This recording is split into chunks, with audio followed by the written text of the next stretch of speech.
को सुनने से, श्रवण करने से प्राप्त क्या होता है? उस निराकार निर्गुण ब्रह्म को हम सगुण रूप में, मूर्तिमान रूप में पहचानना आरंभ करते हैं। और बंधुओं, हम सभी बड़े भागवान हैं कि सबसे पहले तो बड़े भाग्य मानुष तन पावा। हमारी ये जो 84 लाख योनियों में भटकते भटकते कभी कुत्ता बने, कभी बिल्ली बने, कभी गधे बने, कभी हाथी घोड़े बने, और इन 84 लाख योनियों में विचरते विचरते आज हम इस योनि को प्राप्त हुए हैं। सर्वश्रेष्ठ योनि कौन सी? मनुष्य योनि। हमारे शास्त्र कहते हैं दुर्लभम त्रयमेव वैतत्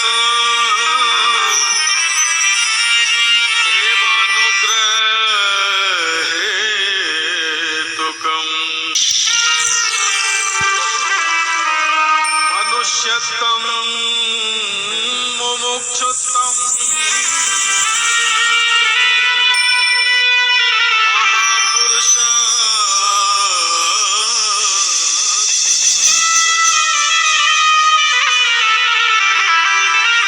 शास्त्र कहते हैं दुर्लभम त्रयमेव वैतत्, तीन वस्तुएं हमारे लिए बड़ी दुर्लभ हैं। इन 84 लाख जीवों के लिए दुर्लभ है तीन वस्तुएं। दुर्लभम त्रयमेव वैतत्।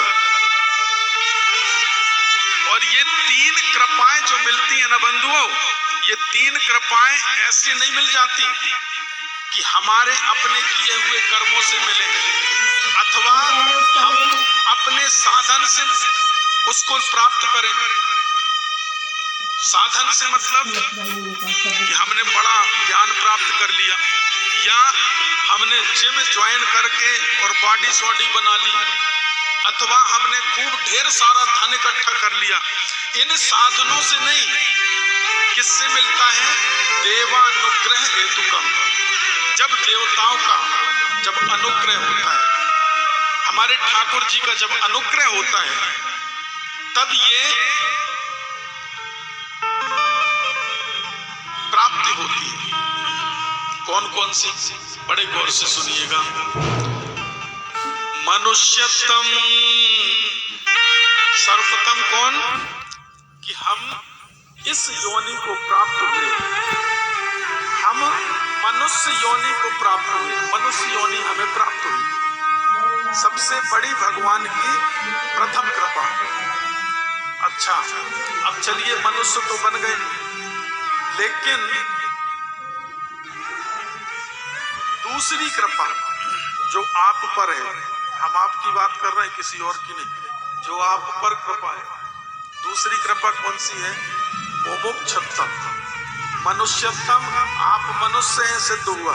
और मुमुक्षा, भगवान की प्राप्ति की जो लालसा हमारे अंदर उत्पन्न हो, यह भी भगवान का अनुग्रह है। वरना आज कितने कथा से वंचित हैं, कितने लोग स्वप्न बना के रखे हैं, स्वप्न संजो के रखते हैं कि हमें कथा सुननी है, कथा सुननी है, लेकिन भगवान का अभी उन पर अनुग्रह नहीं हुआ, अभी उनका अनुग्रह नहीं है।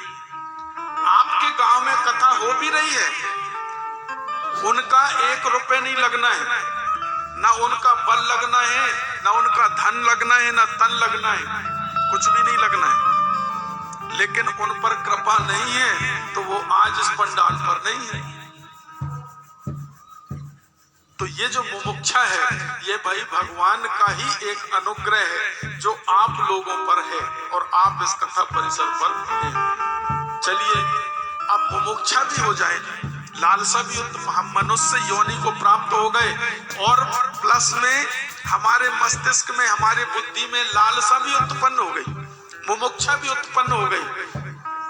तो सबके भाग में नहीं होता है सत्संग का प्राप्त होना, संतों का संग मिलना, महापुरुषों का संग मिलना, गुरुजनों का संग मिलना। यह भी एक भगवान की बहुत बड़ी कृपा है। मान लीजिए आप घर से निकले, देखिए आपके अंदर लालसा उत्पन्न है कि हम जा रहे हैं कथा सुनने, आज तो कथा सुनेंगे पंडाल में बैठ के और बढ़िया मन लगा के कथा सुननी है, भगवान का सुंदर सुंदर चरित्र सुनेंगे। मन में खूब इच्छा हुई, घर से निकले, पता चला किसी का फोन आ गया, भैया आपके फूफा जी बीमार हैं, हॉस्पिटल में हैं, या आपकी मौसी है, आपकी दीदी है, आपका भैया जो कहीं रहता है वो बीमार है, या कुछ ऐसी घटना हो जाए और आप निकले थे कथा के लिए और जाना कहीं और पड़ जाए। होता है ना, ऐसी घटनाएं हो जाती है। बात सही है कि नहीं?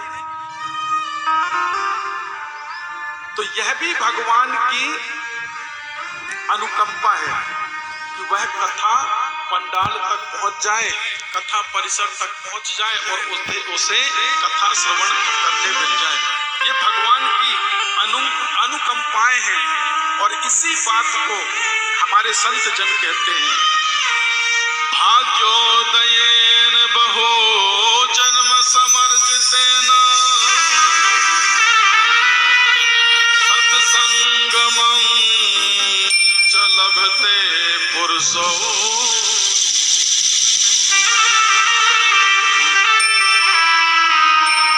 अज्ञान हेतु कृत मदांधकारा नाशं धियाय तदोदयते विवेकः।